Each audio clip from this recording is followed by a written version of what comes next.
Well, hey, Yep. everybody, we are live. Thank you for tuning into the vlog of many things. I am Don, I'm Tom from Tabletop Taproom. and we are here to talk about the legalities of publishing. AI art, is it good or bad? We're going to be talking about contracts, all kinds of good stuff tonight. Right, Tom? uh, yeah, I guess. I've heard some things that kind of made my eyebrows go. Yeah. So, um, Sorry. What did they do again? I want to hear that sound effect. that's the good wife. Sorry. Let's start off with a palate cleanser. Okay. All right. Let's talk about something light. You're a publisher, okay? You want to open up your own publishing business. And maybe if you are a publisher already, I think that you're going to get a lot out of this video because, well, number one, I sat down with my IP attorney because I'm filing several trademarks. And I found out a lot of really interesting stuff. Thaddeus, it's going really well. Thanks for coming on. Jason Messier. Sorry, butchering your name. Yes, you're probably going to say that by the time this video is over with. And Tabletop Taproom. Oh, that's you. Never mind. We'll get you off the screen. Jason's a friend of mine and a fan of Star Frontiers, so gotcha. He could steal candy from babies, and I'd probably give him a pass on that. Gotcha. Just on Star Frontiers fandom. Gotcha. Well, the whole thing with the show tonight, what we want to talk about is we want to talk about basically the legalities of publishing, because a lot of people do it right, but more people do it wrong than they do it right. And I know that that's kind of like a really forward thing to say here, but we're going to kind of get in the meat, potatoes, everything, and we'll kind of show everybody what we're talking about here. What do you want to start off with, Tom? Contracts, AI art? What are we going to go into first? Well, I mean, if you want to open us with contracts, that might be good. I have some. I got some AI art in the mail, actually. Okay. So I could talk about that, or we could talk about contracts. Let's just do contracts first. That way we have a chance more people coming in, probably start participating and such. I think the AI art's going to get hot and heavy. Probably. Yeah. Contracts might also, but never know. Now, for those of you who are a publisher, or for those of you who are going to get into publishing, whether it be book publishing and or game publishing, there's an old saying that you really need to kind of keep in mind. Tall fences make good neighbors. And that's the whole theory behind contracts. I know that we all know people, we got buddies. It's like, hey, you want to do a deal, you do this, I'll do this, and we'll just split it 50-50, that type of stuff. That's a disaster in the making, I think. I really do think it's, Tom's giggling, but hey, you know what, Tom, we're doing projects together, right? Yeah. Right? Is there a contract? We have contracts. That's right. Now, why? Because what a contract does is a contract spells out very neatly and very cleanly what all parties are to expect. That's the whole purpose of a contract. You're not being rude to somebody to say, hey, we're getting ready to do a business enterprise here. Let's get a written agreement, because, a contract spells out, more importantly than what happens when it goes good, it also spells out what happens if things go bad. We're both working on the same role-playing game. The game gets ready to go, and then let's say at the last minute I say, Tom, I don't want to be a part of it anymore, but I want my part of what was done. If we don't have a written agreement, how do we handle this? How do we talk about this? What happens at the end of it? Wabler says, as my 3-year-old nephew says, hooray, I am here, for free to ask all the publisher-related questions. Oh, I'm sure you're going to get into this one, Rod, I really do. So the contract for a publisher is a critical thing. I have one with Tim Kask. I have one with you. I have one with Paulie Kidd that we're doing work with. So the contract is not a document that should insult anybody. And if you are a publisher and you are working with somebody else and you are operating without a contract, you're setting yourself up for either failure and or disaster, because there's so many what ifs that can happen in a contract. Well, I was just thinking about the last one of the last verbal, I guess you could call it a contract that I made way back. When I was working in catering. One of the other drivers, a good friend of mine, and I had this verbal contract, because you buy a lottery ticket every week. Well, we had a verbal agreement that if I won, he won. If he wins, I win. So we both bought our tickets, and just whoever won, we were gonna. Now, I haven't, I haven't worked for that company in years and years and years. But what if I was to win $100 million on a lottery ticket? We did have that verbal contract. Well, that's the whole thing, and you see it all the time in the news where like groups of employees will buy a ticket. They'll all throw $5 in and they buy $50 worth of tickets. You're right. Everybody's name down on the ticket. Yeah, but sometimes no, it doesn't happen. And that one person who bought that ticket is the winner. They sign the back of it, which is what? A contract. You're certifying that you are. And then they go ahead, and then what happens? There's a big messy lawsuit. But at the end of the day, is it a verbal contract? Is it a written contract? And there's another thing that happens is, and I'm going to pick on you and me, okay? We'll be the guinea pigs here. Okay. We have a contract together. We're doing work together. And let's say we get into a spat. I get mad at you. You get mad at me. We have a disagreement of terms. You say, it's my game. I say, no, hell with you. It's my game, Tom. What court has the jurisdiction? Whichever. It's in the contract. It's in the contract. That's right. So where is the court filed? Because the only other option is federal court. If you don't have a contract and you have individuals from two different states, if the contract is verbal, then it's the federal courts that have to handle it. Because at least in Michigan, my state will say, wait a minute here, you don't have a contract, you don't have a written agreement. How do we have jurisdiction? Because you have to show jurisdiction. Right. So I wonder if, and I know the answer, I wonder if federal court is more expensive than local state courts. I wonder. Let me call Eric real quick, okay? No, I was gonna say, I wonder if Justin will let me know. Oh my! Oh, I think Justin will let you know in fine style. God. No, it is. I mean, think about it. And actually, the TSR Steno lawsuit is a real good thing to talk about here because it's so well documented publicly. And I think the owner of TSR, Lanasa, had what, Tom? How much in his lawsuit? I forget the number now. 130,000. 130,000. 130 grand. Prosecute a losing lawsuit. Yeah. So, and that was just straight slander and libel. Can you imagine if, as an example, what happens if, here we go. Good comment here. 10 card. No verbal contracts between me, myself, and I. Exactly, Eric. That's exactly the point.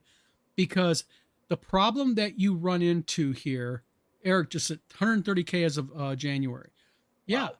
So federal court is an expensive thing. So if you don't have a contract, then you got a judge. Let's say me and you worked a year together. Am I really going to take Tom to federal court and going to spend over 100 grand on a role-playing game? Is Tom going to take me to court? And you laugh about it.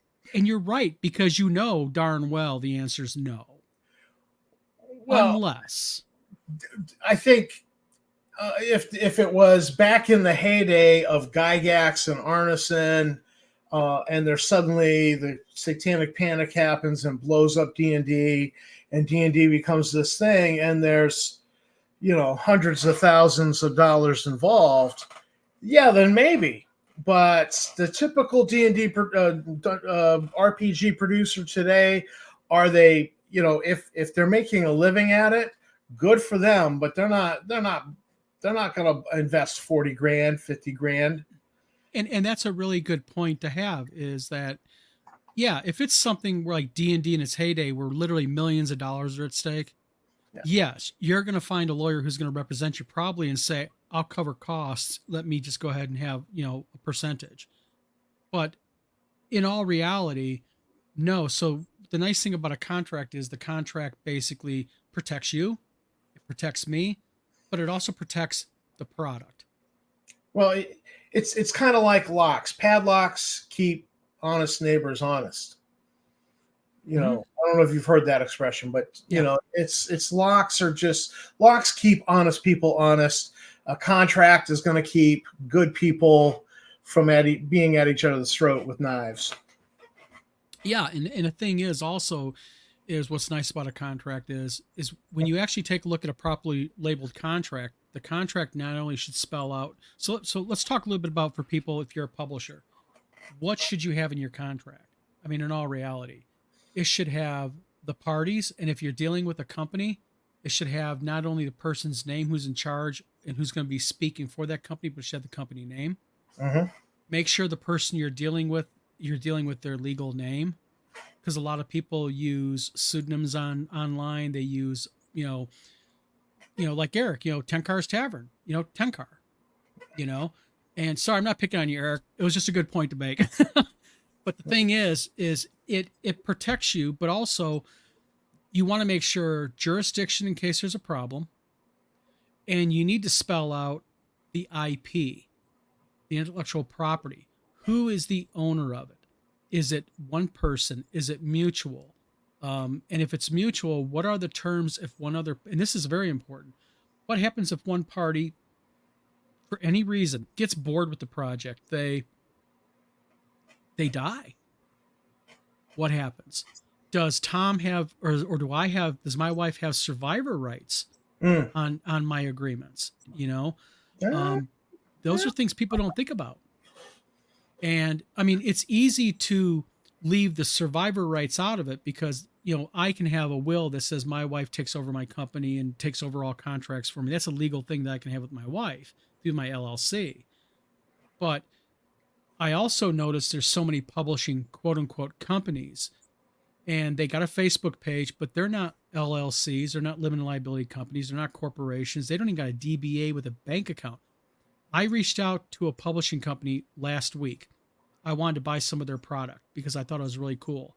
And the guy said, "Here's my personal PayPal." And I'm not going to name shame the company, but they do a lot of stuff posting online on DriveThruRPG and all that stuff.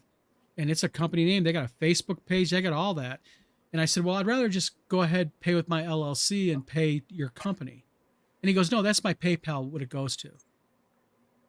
Oops. I said, "You an LLC?" He says, "No." And I go, "How come you have LLC on your name, though?" He goes, "It looks good." Oh my goodness. That's, by the way, just to let you know, that's fraud. You can't claim LLC unless you are one. Well, and back to the point about widows having surviving rights to your IP and intellectual property. Nobody's ever heard of a widow causing a problem over intellectual property. No, not at all. Not at all. Not at all. Yeah. I will quote a good friend who I work with. He calls her the widow. That's it. That's all he says. The widow, So yeah, I mean, but that's the whole thing. I mean, what happens if me and you in our game, suddenly our game is selling really well, and then I have a heart attack like Gary Gygax did and I die. And then my wife swoops in and says, "Oh, boom." God forbid that happen. Oh yeah. But I mean, these are the realities of the world that we live in. And these are the things that people don't think about when they start looking at contracts with friends and such. Because a contract is not an insult. A contract's just your way of going, "Hey, listen, I want to be protected and I want you to be protected too."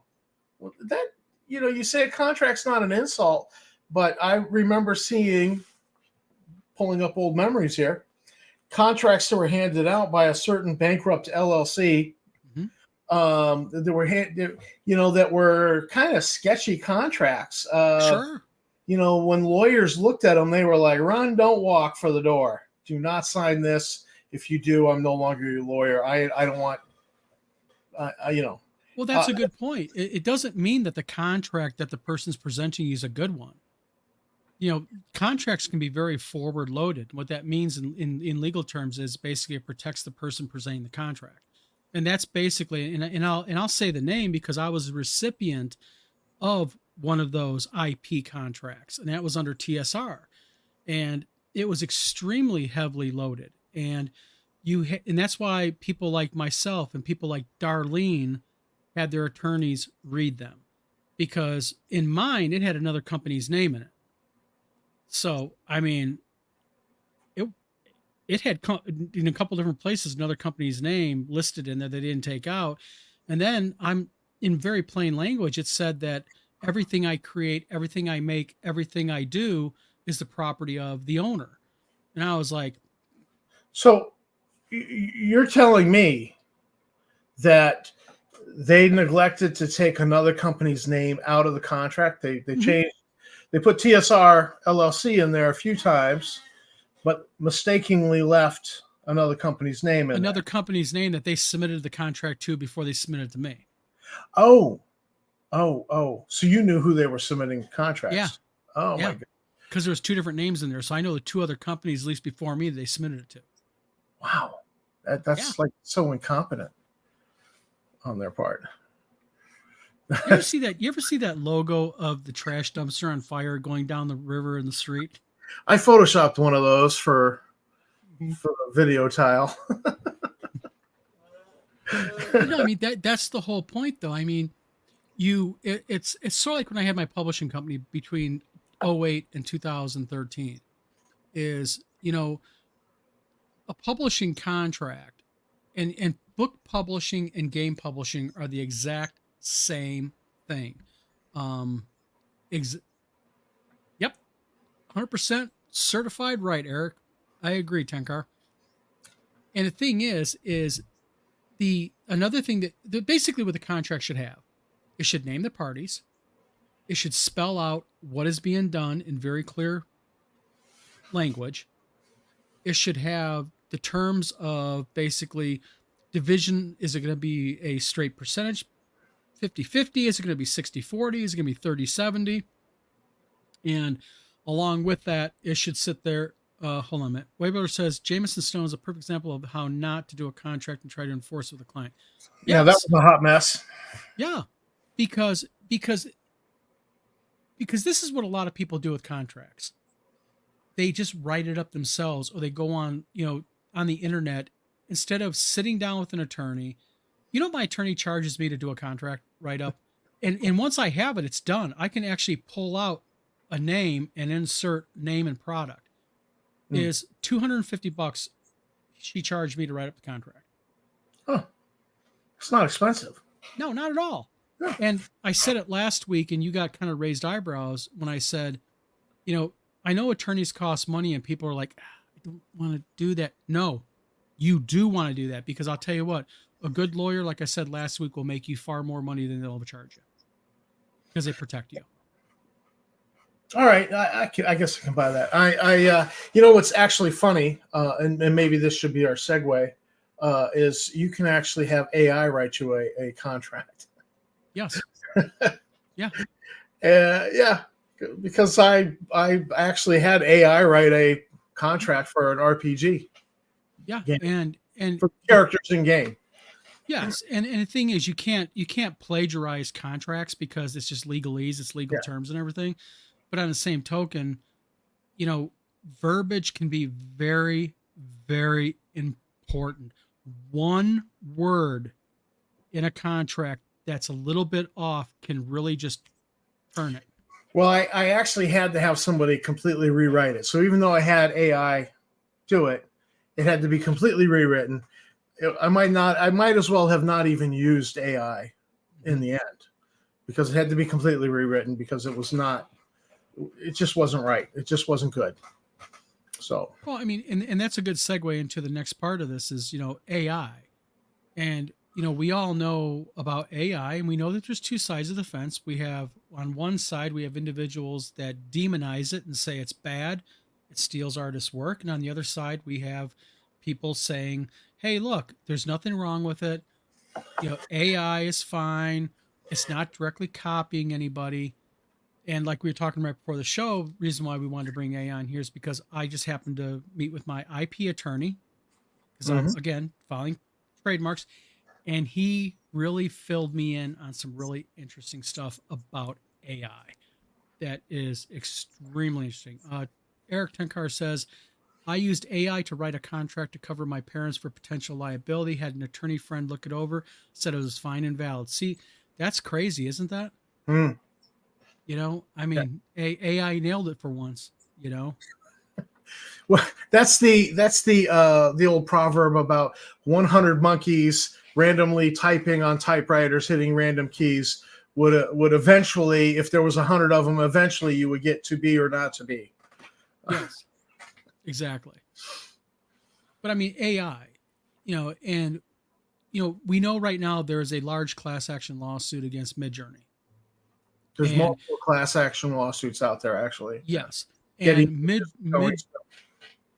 Midjourney was especially outed by an insider on Discord who Mm. was, I guess, a data entry specialist or something, and he outed the list of artists that he was ordered to enter and access their imagery and such and put it into this algorithm, if you will. So he's the Yeah, main point. that would explain why you could name a specific artist and say, do me a picture in this artist's style. And Well, wow, it really comes out looking like something that well, artist did in the past. well, my argument is this: for anyone who says that's not true, go into Midjourney and type in this simple phrase: "Draw me a red dragon in the style of Jeff Easley." That's all you got to type. Now, it's going to draw you a dragon that looks real similar to Easley's work. And my question to you is, how in the hell did that computer program know what Easley's work looks like? Well, It has to get it someplace. they claim that that's the same as an artist going to a museum and sitting there. You know, they take out one of these Mm-hmm. clipboard and they put their paper in it and they sit there with their pencils and they just start sketching the art that they see on the wall. Okay. Sketch a copy of it. Sure. They make that claim, and I would contend that even though you can make that claim, that it's actually my interpretation. It's my skill, my experience, my eye. There's a lot goes into it because when I do that, I've got 45 minutes to draw. And the reason why I got 45 minutes to draw is because my attention goes, and I reach a point where I'm done. I'm done with the picture. It better be done because I'm done with it and I'm moving on. My attention span says, oh, squirrel, I got to go and do something else. And, so they make that claim, but as an artist who's done that, I don't agree with it. Well, a good argument that I have for that is that, okay, if that's going to be the argument that someone's going to use, how about I do this? How about I go to whoever you are that are arguing that way? How about I, as a publisher, go to your personal Facebook page? I grab photos of your wife and your child. I'll pull them into Photoshop. I'll shade them green. I'll put goblin clothing on them, put ears on them, distort them using Liquify, and I'll put them on the cover of my role-playing game. I'm not using your child or your wife's image. They're my inspiration. I'm using Photoshop to manipulate it and redo it and everything.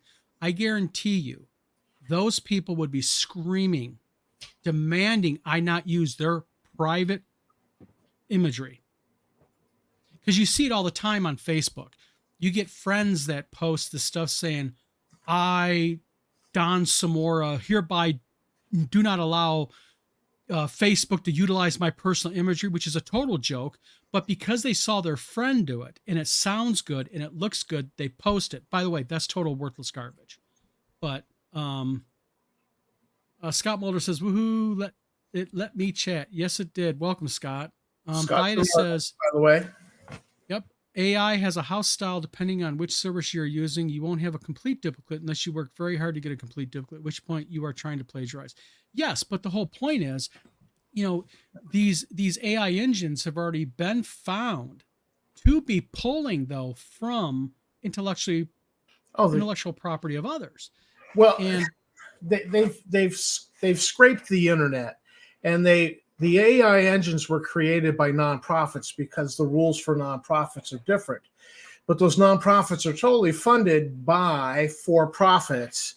And then the nonprofits turn around and go, we're just putting this out there for anyone to use. So, the for-profits who fund the nonprofits then get their return on investment because it's made free for them to use. It's they're playing a game with it, and they're being shifty. yes, and the thing is well, it's sort of like what my attorney said.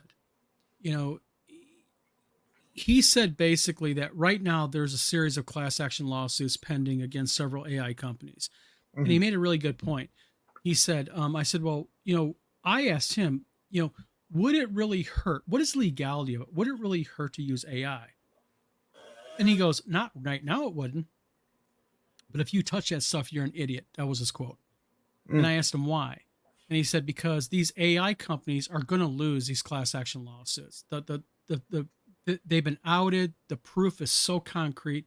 And he goes, you know what? These are going to be record breaking judgments. And he goes, they're going to make the judgments against the cigarette companies in the late 90s and early 2000s look like kids play. I mean, they're going to be $1 billion plus judgments.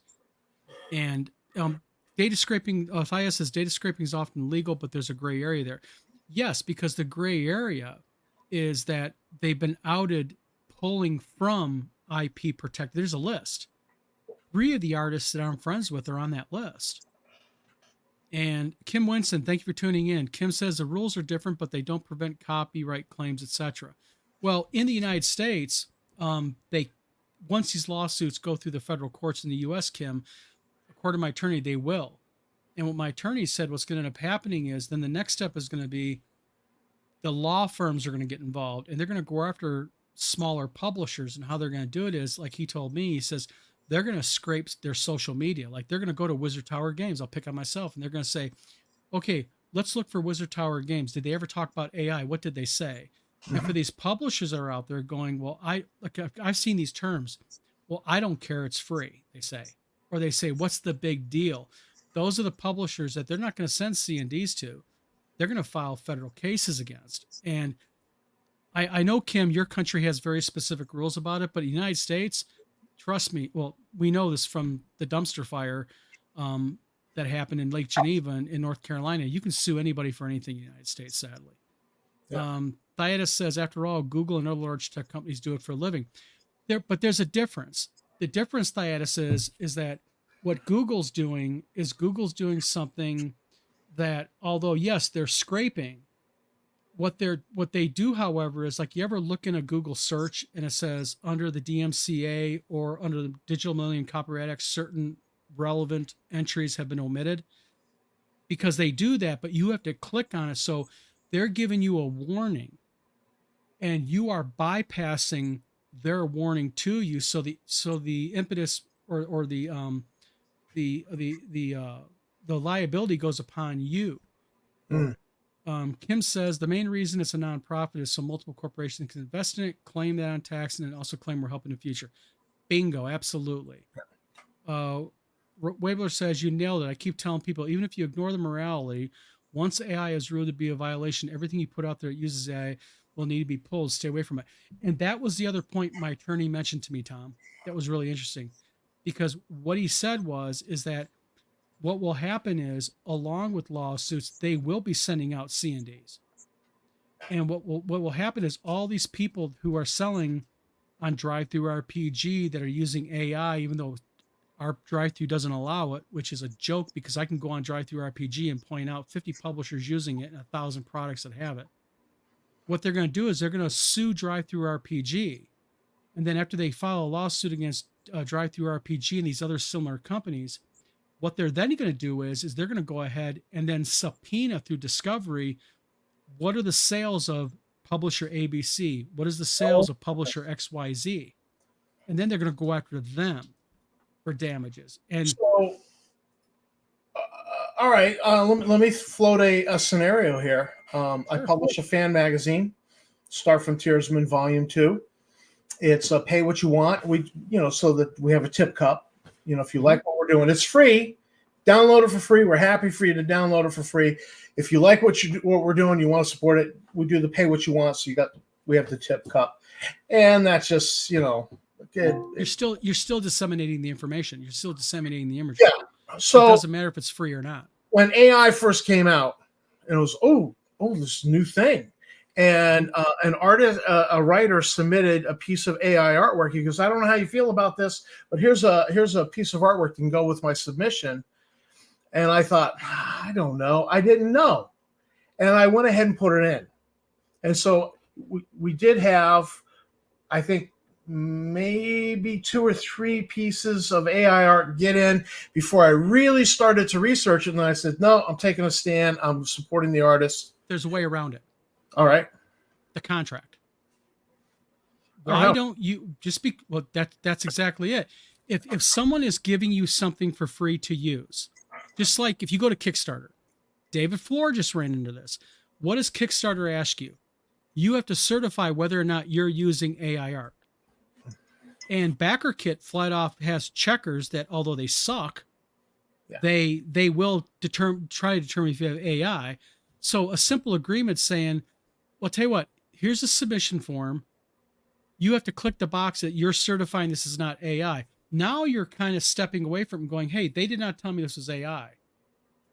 Like Scott Mulder says, he says, as an artist, I'm not against AI. It's a tool. It's not going away, but I agree that I prefer to see licensing agreements and legality being resolved. Absolutely. I think AI is not going away, but I think after all these legal attacks and all these legal court battles and everything, ethical AI is going to become more of a mainstream thing. So here's the thing. As I dug into studying AI, here's the thing that swayed me was that AI art is Wild West. Anything goes. They scrape anything. They put anything in there. They don't care. Go ahead and sue us. We don't care. Tom, the small publishing business, real quick, the smaller publishing businesses is a wild, wild west right now also. Yeah. Well, they're also working on AI music. But with AI music, they are extremely careful to not put any training data into the AI that is copyrighted. Why not? Well, because there was this little thing called file sharing. Damn right. And lawsuits and the music industry is incredibly litigious. They are very litigious, and so they know this, and so they just know that. All right, look, they figure artists are starving. Starving artists will never sue us. They made a mistake because of Getty Images, because of So, yeah, the fact that they do it this way for AI music and they do it another way for AI art makes me say, wait a minute. If one is right and one is wrong, which is which? I think what they're doing with AI art is wrong. And so that was the impetus for me to say the fan magazine is not going to have any more AI art. The 3 pieces that got in, we're calling a mulligan on that. But maybe I've got to actually prepare new files to upload to DriveThru to get rid of the old AI art that's in there, just to protect. Or what you do is you create a very simple, like as an example, you say, you want to send me some AI art, or you want to send me art for the magazine? I need you to make a statement in your email to me saying that I, and put your name, am certifying that this art is not AI. Mm-hmm. Now you have an email with the image content because you're not an AI expert. Right. Well, I've got to go back and now deal with if after these court cases settle, and then you're going to have these law firms that do this, 1-800 call 2222222. Call Saul. Better call Saul. Yeah. These firms that have offices in 15 cities are going to begin coming after small publishers. Maybe I need to clean up, the 3 pieces that are out there in the fan magazine, even though the fan magazine is free. Well, exactly. And Kim Winston, I want to get a few of these comments. We got to get caught up here a little bit. Sure. Kim says, Internet Archive is a nonprofit currently trapped in a massive IP war with big publishing. Absolutely. because again, I go back to my point of how about I go to these advocates for AI? How about if I go to their personal pages, grab pictures of their wife and kids, edit them in Photoshop, and put them in my product? Well, because I don't do that because A, it's ethically wrong, B, it's illegal, and C, it's just plain wrong. And that's the problem here. Again, so you want to be a publisher. Why are you going to become a publisher and do it half-ass? Or do something, and this just really disgusts me about some of the publishers out there. I'm sorry if you're a publisher, use AI. I'm just going to say this as a publisher. I think you're dead wrong, because I look at it when Wizard Tower Games first started out. I look at people like Dan Forsyth and Eric Lofgren, and I mean, these are guys that stepped up and said, "Hey, here's some of my artwork. You can use it." These are guys who stepped up and helped me. They, I can name other artists that sat there and said, "Hey, tell you what I'm going to do. I'll make you a deal. I know you're just starting out. I'm going to give you a bunch of my art. Do me a favor. Just plug my work in your book." And as a publisher, I would have killed for that as a fans magazine publisher. But see, that's the thing. I remember that. Yeah. So if I go use AI art, I'm kind of spitting in their face. And the thing is Rod, Wabler went ahead and said and did something for me. Way back when AI was first coming out, I was active on Twitter. I made a post with this eyeball blob that an artist did for me. And he said, "Hey man, that's AI." And I was like, "No, it's not." And he's like, "That's AI. I know AI when I see it." And I started looking at the imagery. I'm like, easy. I know my guy. So I reached out to my guy. He's like, "No, that's not AI." So I said, "Okay, can you do me a favor so I want to post this so I can shut these people up. I want to throw it in their face. Give me just the Photoshop file with the layers, and I'm going to go post it and just shut them up because I want to throw egg on their face." Well, he admitted it was AI. Uh-oh. I've never used them again. And I took the image down. I was made to look like an ass because I'm defending my image and know it was AI. So, Well, the other side of that is I famously uploaded a photograph of my wife's cat. I mean, Lovey just uses me for food and num-nums. She has no respect for me, no love for me, despite her name being Lovey. But I uploaded a photograph of her to an AI detector, and it went like 86%. That's AI, and I know what it was focusing on. It was focusing on the whiskers and the individual hairs because AI does that rather well, surprisingly. Mm-hmm. And so it was going, "Oh, well, yeah, that's got to be AI," and it's my cat. So there's no possibility a photograph of my cat could be AI, and yet the AI detector said 80 something percent AI, and I just was like, that's ridiculous. That's absolutely ridiculous. So even the AI detectors, but part of that problem is those AI detectors are, is sometimes they're hanging up on Photoshop brushes and tools, which are very similar to what AI uses. Yeah. So if I, as an artist, am using brushes and tools in Photoshop and I spit out an image and then somebody uploads it to an AI detector and the AI detector says 76% likely AI, well, that's not fair to me because I actually worked on that. And I probably worked on that with free to use images off of, Pexels or Pixabay. And I'm aware they're starting to put AI stuff on there, but putting a disclaimer. Let's play a game here. Sure. First, Thayeta says something. He says, "I work in tech AI specifically. I can tell you right now that the judgments against these AI companies will be narrow enough to allow the big companies to get away with what they're doing as well." And the thing is, I respect you, Thayeta, that you work in AI, but my IP attorney, who's in the middle of a lot of this stuff, he thinks they're going to get huge monetary judgments against them. But Thayeta goes on and says, "And if it does hit the big companies, we'll see mass lobbying efforts in Congress." Of course. Yeah. Because not that Congress is influenced by big business. Now, I want to share something here real quick. Not that they like their palm greased. Yeah. I'm going to show a screenshot here. Sure. And the screenshot here, I have a question for people, and that is this right here. This people is this image AI or is this image not AI? Ooh, I know. Tom knows the answer to this question. Come on, you put your hand down. I'm gonna leave it up for a few seconds, Yeah. and we'll talk about a few more We'll give people time to gel this a little bit. Scott Mulder says I have to have licenses purchased for my CGI assets, so I don't see why AI art generators couldn't do the same.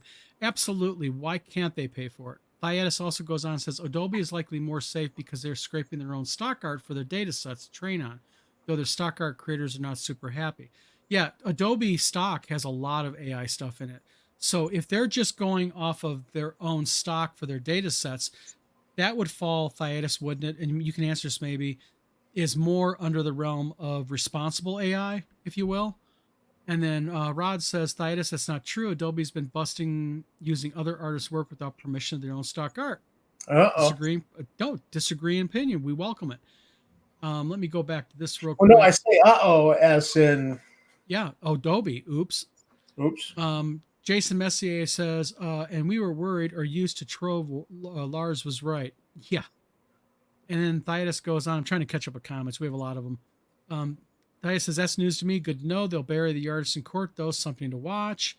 And then Kim Winston says, the problem with legalities, etc., is OpenAI itself is now at the point of begging because its expert opinion is it can't do it legally. They just need too much data. And that's the thing. To do the imagery of quality, it needs a lot of data, a lot of imagery to pull from. Addressed to you, Tom, says, at Tabletop Tapper, the difference with music is that there are very clear rules to go off on. Art is very different in many ways as the art community copies each other constantly, especially comics. He's got a really good point. I'd like to address that. Sure, go ahead. I get that. I completely get that. I completely get that there are very clear rules concerning music. However, in the quest for what is right, is a music artist an artist? Yes. Is a traditional pen and paper artist or even somebody working with a Wacom tablet and Photoshop brushes an artist? Yes. If they're both artists, doing one-to-one being wrong and then doing the same thing to another is okay, I have a problem with that. And I don't want to participate in that. And, and then that kind of complicates my life a little bit because, I had some modules sent to me. I reviewed work by this guy, by his company before, and he was like, hey, I just want to send you some stuff and you don't have to do reviews on it. And I just sent back, I says, to be a YouTube content creator is to be a whore for content. So, wink, wink, I'll probably review your stuff. However, as I look through it, I'm looking through some of these titles and I was aware that some of these were in development and they've been in development a while. And so when I looked through them, I saw the credits. I saw who was credited for art because I was checking for that. And then the one that I had not seen in development before, that's kind of new to me, it's like fresh module, he did list the name of the artist doing art in the book, and then he listed Midjourney. And I went, oops, that's one I'm not going to review. And so do I continue to promote his company to fans of Star Frontiers? Well, what do I do? Let me ask you a question. Again, we're talking about the responsibility of YouTube creators. So my question, again, we're going to maybe mean you're going to clash here for the first time, not the last, but it might be the first. And that is, but don't you have a responsibility to your viewers to review that product and mention the fact that he does use AI and he admits it and talk about the validity of using AI and the legality of it? I think maybe I owe him as a friend that somebody I do like and consider, he mailed me 4 modules that he's printing. Yes. And with no like quid pro quo, you got to review my stuff and promote it. There's none of that. So this is somebody I do like. This is somebody I respect. He's done content for a Star Frontiers adjacent rule set. And so I think, maybe I owe him the courtesy of, hey, before I review this, would you like to be interviewed about it? That's what I was just going to say. Why not bring him on your show and say, I noticed that you have So Midjourney. Are you aware that there's a big front, and get his take on it as a small independent publisher and see what he says. yeah, I think rather than just kind of like do the whole outing and like, I've given Justin Lanassa the chance to come on my show and defend himself. Absolutely. He's declined to take that up. So I mean, rather than just be like, well, I'm gonna trash this publisher. No. Whoa. I'm not saying trash the publisher. What I'm saying I is don't want it to appear that way. Yeah. And I clearly don't want to trash this guy because I like him. Yeah. I hope to sit down at a table at a convention and play with him at some point in the future. So it would be an interesting discussion to have, though. Yeah, because he is a proponent of AI. Everybody's going to figure out who he is if I do a review of one, because there's like clearly 2 or 3 modules here I can do reviews of that don't have AI. And so I mean, people will be like watching, going, "Oh, I think it was those guys." Well, Scott Mulder says, as the AI gets better with each month, it's almost as good as and accurate as my CGI 3D artwork. Soon you won't be able to tell the difference at all, so in that way it hurts me. And that's the thing. It's like some of the artwork that I do. And by the way, the image that you guys just saw on the screen, it was not AI. But if you enter that image into an AI generator, it'll say plus 90% that it's AI. Yeah. I've ran it through 3 different AI generators. All of them are in the low to mid 90s. And it's not AI. What they're detecting, I think, is the Photoshop tools that you use, because you're very good at Photoshop. Mm-hmm. Yeah. And that's the thing about, as a Photoshop artist, we all use our Wacom tablet. Most of us do, at least. Yeah. We all go ahead and we use, and yeah, you do get inspiration from other people. I cannot say that my pencil drawings are not influenced by the fantasy art I've seen. But I think with the argument of the music industry versus AI, you hear it all the time that like a well-known rock band or a well-known singer sues another one because they use the front riff from their song. And you listen to it, and it's just like the first da da da da da da da. It's less than 3 seconds worth of stuff, but they used it. And that's kind of like the same thing from AI. AI is not sitting there. Okay, as an example, you mentioned you doing your drawings. Yeah, you're thinking, look, we'll pick on Jeff Easley. Yeah, you're drawing a dragon. You're thinking of Jeff Easley. Yes, you might be able to, influence like the spiked ears, the horns and the dragon and such. But the problem with AI is directly pulling the imagery itself and manipulating that imagery. It'd be like me taking the dragon from the red box set of D&D, pulling it into Photoshop, changing the color of it, and going, well, it's not a red dragon, it's green dragon. No, that's Jeff Easley's work. Yeah.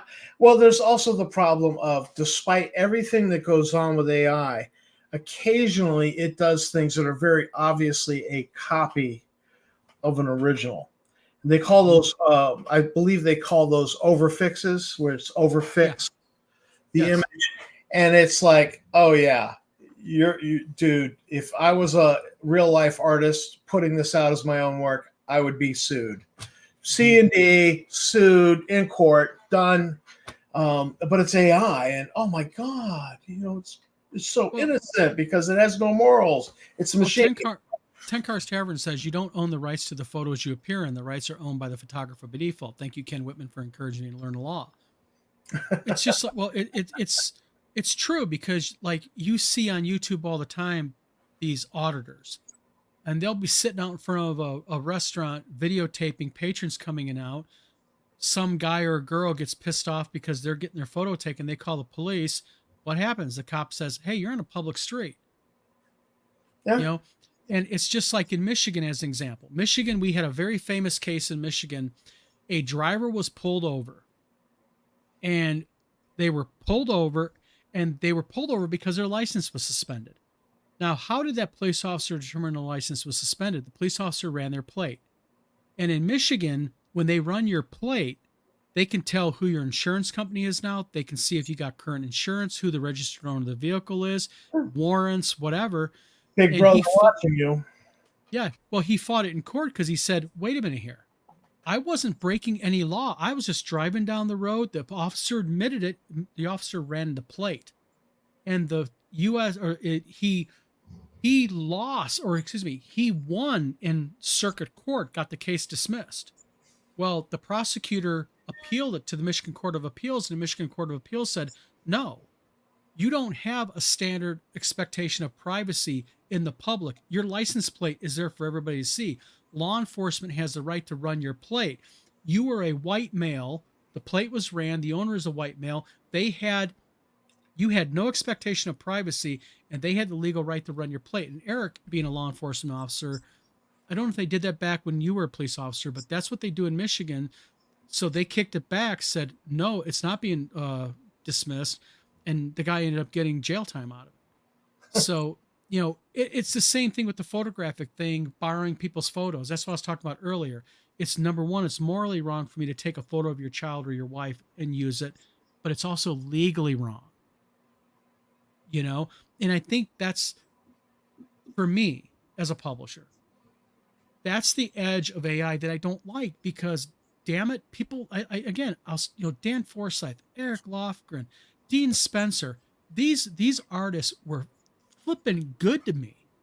And I'm going to use AI art and just I'm going to give them the one finger salute and say, thank you very much for your time, but I can get it for free now. Yeah. I mean, come on, man. I mean, There's another issue here. It's as a magazine editor, I've had artists who are professional who do get, I've asked them, what would a commission cost me? Jerry Boucher, who's English, actually doesn't live in England right now, but he has kept us in artwork. Aylin Taylor's a new artist has come along. Boy, I really like this guy. He's got a unique vision. Aaron O'Brien, I think he's more semi-pro. He does take commissions. He's a little lower in his, and I'm like, sure. I liking his price a little bit better when I go to one of these guys and I go, how much for a commission? And it's like, whoa, it's a little pricey. So I backed off on a few of those commissions, but these guys are professional artists and they've kept us in artwork. And, it's kind of a slap in the face if I just start using AI. These guys have, and we're talking 36 issues of the Frontier Explorer, 25 issues of the original Star Frontiersman magazine, and we're now on 5 or 6 issues of the volume 2 of the Star Frontiersman. We're talking a lot of time and relationship with artists, and even way back in the early Star Frontiersman, Frontier Explorer, there was a professional artist, and this woman, I met her through DeviantArt. She has some of her art is on the cover of Star Trek novels. Mm-hmm. That's not small potatoes. She donated a whole picture to us that we used as a cover image for one of the early Frontier Explorers. It would be a slap in the face to her as well. And all these artists have been kind to us as a fan magazine and let us use their art for free. And how can I just be like, all right, I don't need you now. I got AI. And there's the next step here I talk about in publishing. Let me get through some of these comments, and I want to touch something you just brought up. All right. Kim Winston says Adobe is absolutely not safe. It's full of freelance stuff that's loaded with AI. Agreed. Scott Mulder, it looks to be AI at my screen's resolution, but it could be really well done digital rendering. Kim Winston also says Adobe stock art program started high quality and they just opened the floodgates. Tom is off here for a moment, so I'm going to go with this.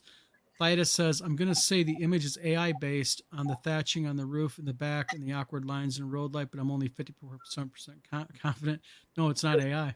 Tom Titus says it's a fair opinion. Titus also says it's a good thing I hedge my confidence level.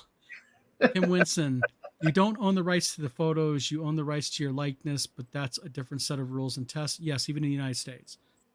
Scott Mulder says, and the color is always so good in digital renders, it makes it difficult to differentiate anymore. Other than hands and some faces, it really gets more difficult to tell. 100% agreed. Eric Tenkar says, we could in the late 90s, but it would take a few minutes to get a return. We generally ran plates when we stopped a car for violation, not randomly. Yeah, they do it now, Eric. At least in Michigan, I know every state's a little bit different, but in Michigan, they run your plate, man. They know they even know who your finance company is. And Rod says, so we're almost an hour in. Summary: publishers don't use AI art. Most of us other publishers won't take you seriously if you do anyways, but there are reasons other than that not to. Okay, now into what Tom was just talking about. I really believe in relationships in publishing. And for those individuals who are getting into publishing who smirk at that, I'll talk to you in 2 years if you're still in business, because it's all about relationships. It's people get to know your integrity. Can they trust you? And when you go to start working with people, that reputation that you have sitting behind you matters, because well-known individuals in the publishing industry, well-known names, are going to vet you. And they're not going to want to work with you if you have questionable integrity. And I want to go right back to this comment. Summary: publishers don't use AR. Most of us publishers won't take you seriously if you do, but there are reasons other than that to not to. And again, you know, like, okay, me and Rod, we joke about this is, you know, and Rod, you were the one who called me out on the AI for the Globe. You were right. And I think Rod got burned on AI one time, you know? So you get burned. You're publicly outed. What do? Do you cuss out the people criticizing you and double down like a certain publisher in North Carolina that I won't mention? Or do you stand up with a little bit of integrity behind you and say, you know what? Hey folks, I was wrong for what I did. I reached out, I did some research. This was AI. Sorry for using it. It doesn't hurt to say those words. Doesn't hurt to fall on your sword. Absolutely. Doesn't hurt. I want to make a prediction because we're at the hour mark, and I want to make a prediction. You know, that I think you're going to, over the past 15 years, you've seen more and more computer, CGI. Scott Mulder does a lot of CGI, but he's done some classic, drawing sketches for us in the past. Which he totally surprised me because I was so used to getting CGI from him. And then he did a sketch and I was like, oh man, I love this. I mean, it was just, he did a sketch of a mine sweeping starship for us. And I was like, oh God, I love this image. But I predict, you've seen this rise of the Wacom tablet and more because it really did, when you got good at it, you could do good images. And, this is more my style. Can't see it. I think put it closer to the camera at an angle. Yeah, I'm getting a little too much light from some of the sources here. So let me see if we can't. There we go.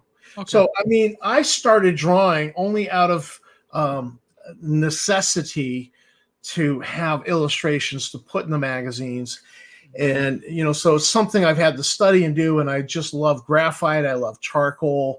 This is obviously a graphite image I've gone over with a micron marker.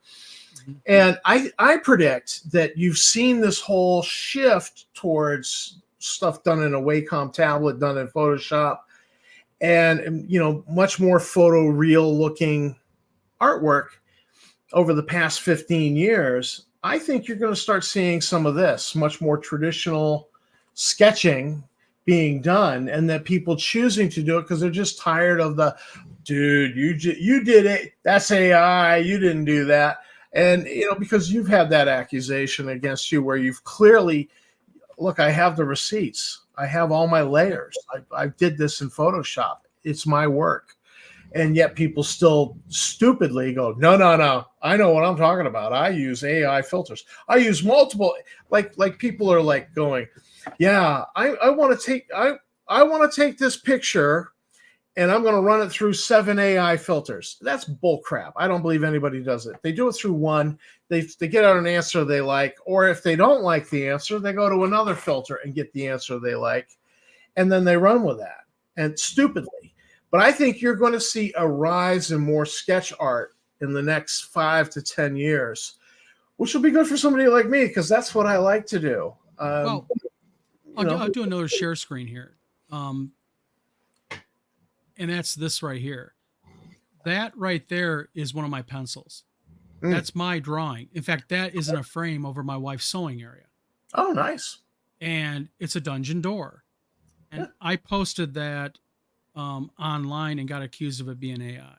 And I know AI can do pencils, and I get it. You know what I mean? But the thing is this is a real good quote. Rod just said something I want to read out. He said, "Sure did. More than one time. Happens to the best of us. What do? You go back, you fix it, apologize, and move on. Know better, be better." Exactly. And that's called integrity. Somebody who doubles down on their mistake, you can never respect them. You can never trust them. You know they're lying. Yeah. You want them, and yet they absolutely insist, stupidly, I think. And, they have such ego, they cannot fall on their sword and said, mea culpa, I did wrong. Oh, I did? How many? I don't even know how many I got. I haven't looked at it in forever. I don't even pay attention. Yeah, it says I suppressed 1,000 subscribers. Good. Didn't know that. Cool. Congratulations, son. Thanks. I got one last drip of bourbon here. Oh, yeah. Diatis says AI has a very hard time doing line art, by the way. It can do inking, but it sucks at pencil and charcoal applications. Not enough data points to work with the training data is my guess. Yeah, probably. But this is the problem that you have. Because AI is such a sensitive thing, there's so many people out there that are willing just to throw the finger out. You did that. You did that. And again, your reputation can sometimes save you because sometimes you go, oh, I didn't know that. Shit, I made a mistake. But if you really legit, like Dyson Logos is a good example. Dyson Logos does gorgeous map work. Absolutely. He's been doing map work for what, 10, 15 years now, way before AI was even a breath. Good part of 2 decades at least. Yeah. And he's now suddenly being attacked by a bunch of morons online going, that's AI. And what he's doing is, I think, a mistake. He's doubling down and arguing with him instead of just saying, no, you can go to my website, look at the archive, and move on. But, fighting with trolls gets you nowhere. But I feel sorry for the guy because the guy is 100% right. He's not using AI. That's how good quality he is. No, but his stuff was good 15 years ago. Yeah. He's an awesome mapper. And he did some Star Frontier stuff like 12, 13 years ago. And I was like, oh my God, but he did mostly D&D, so we never really used him much. But I was like, I love this guy's artwork. I've been friends with him. I believe we're friends on Facebook. We've chatted in the past in my capacity for the as like an unofficial editor of the original Star Frontiersman magazine. So, I mean, my relationship with him it's very light relationship, goes way back to 2009 at least. Well, but T. Taylor says something interesting, and I agree with him. He says, today, do you use AI? In 10 years, why don't you use AI? I believe the days of original art is going to become nostalgic. I think you're right to a point, T. Taylor, but I think what's going to end up happening is, I think that once all these lawsuits go through the courts, companies realize it's not worth the legal cost to go ahead and fight when they can do things differently. I think what will happen is there'll be, the use of responsible AI. Because I remember back right around the time I founded my publishing company, Photoshop brushes were becoming very popular. And it was kind of the same argument. Oh, you're cheating. It's not really what you drew. You're using a computer just to replicate grass or, rocks or whatever.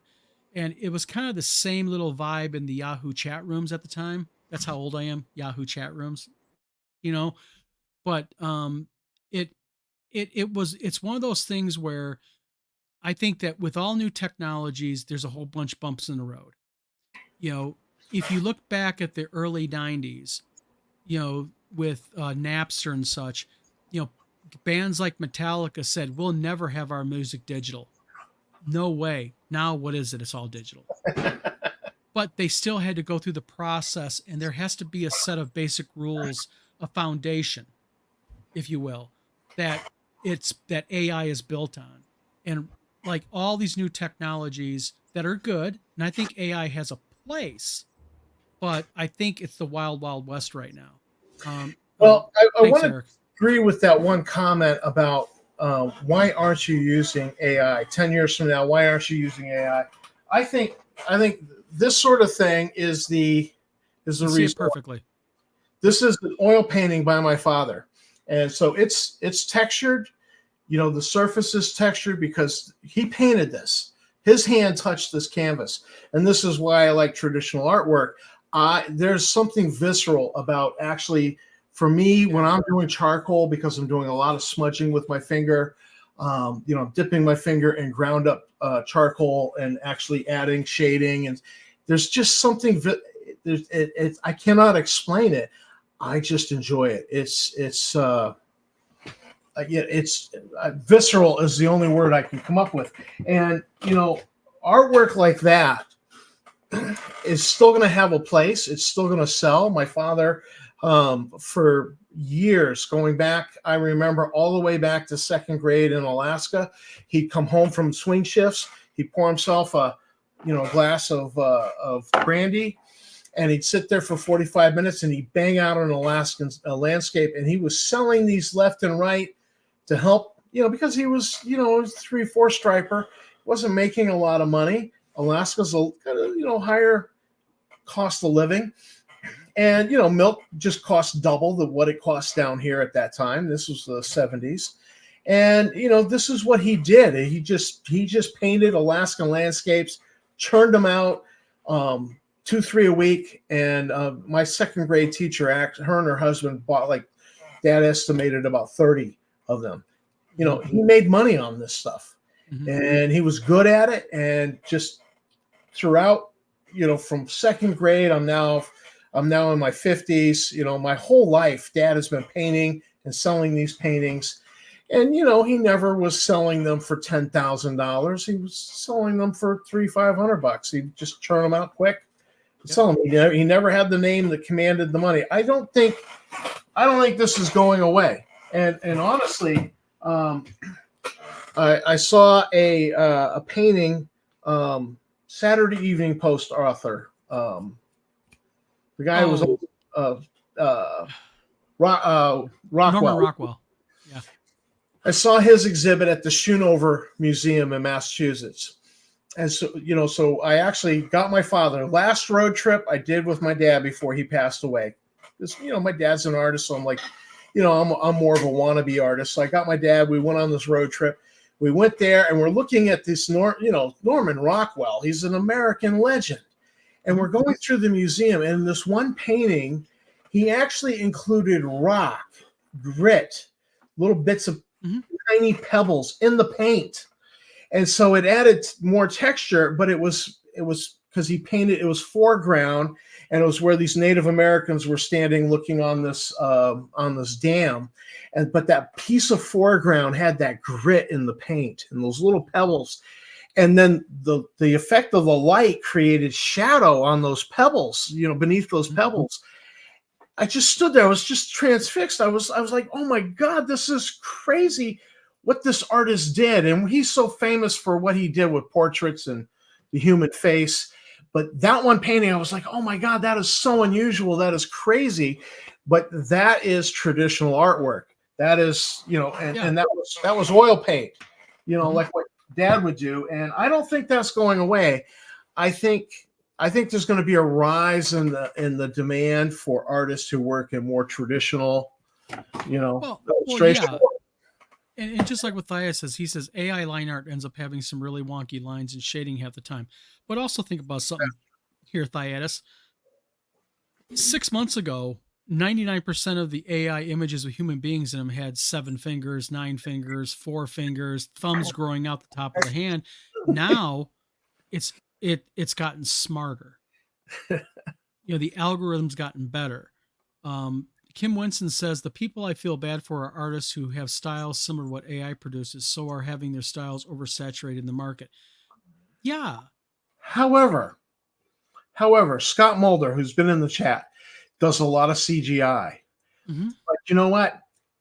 That CGI is based on a foundation of skill he has. And when he turned around and said, I'm just going to draw this starship for you instead of create it in CGI. And he sent me the image. I was like, oh my God, this is my most favorite piece of art you have done. Mm-hmm. But that was a foundation of skill that he has as an artist, as a human being. And so I got to give props to that. I mean, that's just, sure, he's traditionally done a lot of CGI for the magazine for years, but if he's forced to pick up a pencil and paper, the guy's going to kill it. Yeah. And Kim Winston says one area AI is going to be unable to deal with is fan art, stuff like people's art of Critical Role characters, etc. So yeah, I mean, but the thing is I'm not saying that there's not a market for AI. I'm not against AI art. I'm against AI art that doesn't, for lack of a better term here, farm its sources in a more ethical, legal way.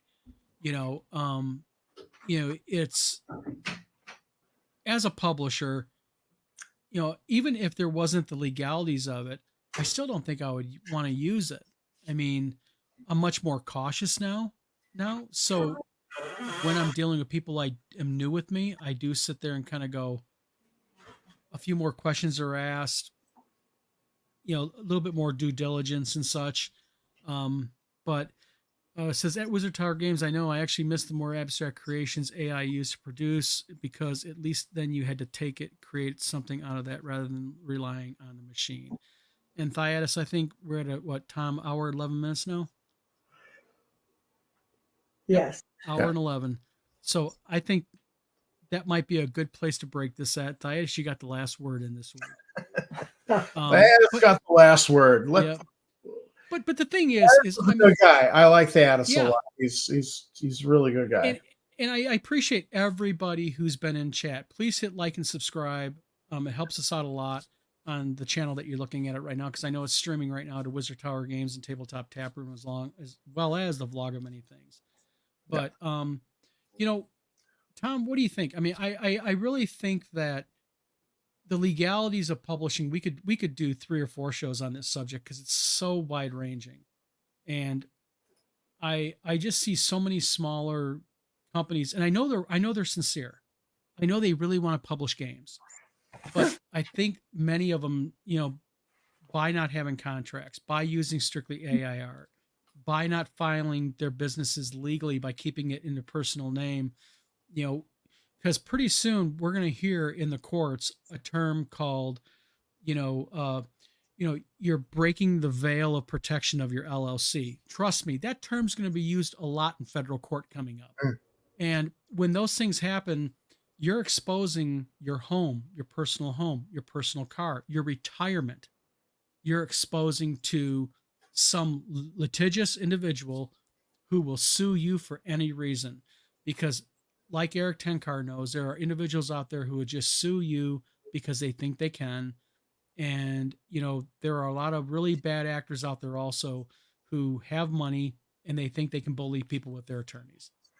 Well, I predict, like I predicted, more traditional art, but people working in Photoshop and have their layers, and they can show you their layers. I think you're going to start seeing in RPG materials the cover image looks good, and some wahoo will go, oh, I think that's AI art. But then you're going to see at the back of the book, maybe they'll just put layers showing the work that basically showing their receipts on. Here's the rough sketch. I took it into Photoshop and then I started cleaning it up, and here's the rough sketch I started with I did the rough sketch. And so I think you're going to start seeing that as a defense against the AI, at least for now, until some of these court cases settle and then the law is more settled and everybody knows what to expect. Because like we said, it's Wild West right now, and it's, pull out your guns and shoot. All right. Well, at that, I think we're going to end this show. We're at an hour and 15 minutes now. So All to right. everybody, Kim Winston, 10 Cars Tavern, T. Taylor, Thyatis, all of you, thank you very much for posting the questions. Absolutely. Our shows. Congratulations, Dawn. Woohoo! You Before, got 1,000 subscribers. You have. oh, I hit 1,000. Yeah. Good. I can monetize. But, but seriously, I appreciate everybody, because without the comments, our videos would be 10 minutes long. I mean, you guys really spur us into talking about it. We like to talk. We could probably cast back for 40 We minutes. could probably pull it out. But so thank you, everybody. I'm Don. I'm Tom. Thank you very much. Tuning into the vlog of many things, Tabletop Taproom Wizard Tower Games channel. Again, hit those like and subscribes, hit the bell icon so you get notification when we go ahead and do more stuff. We're going to be back next week. We're going to be talking about who knows what we'll be posting on it. All right. So, Good night, everybody.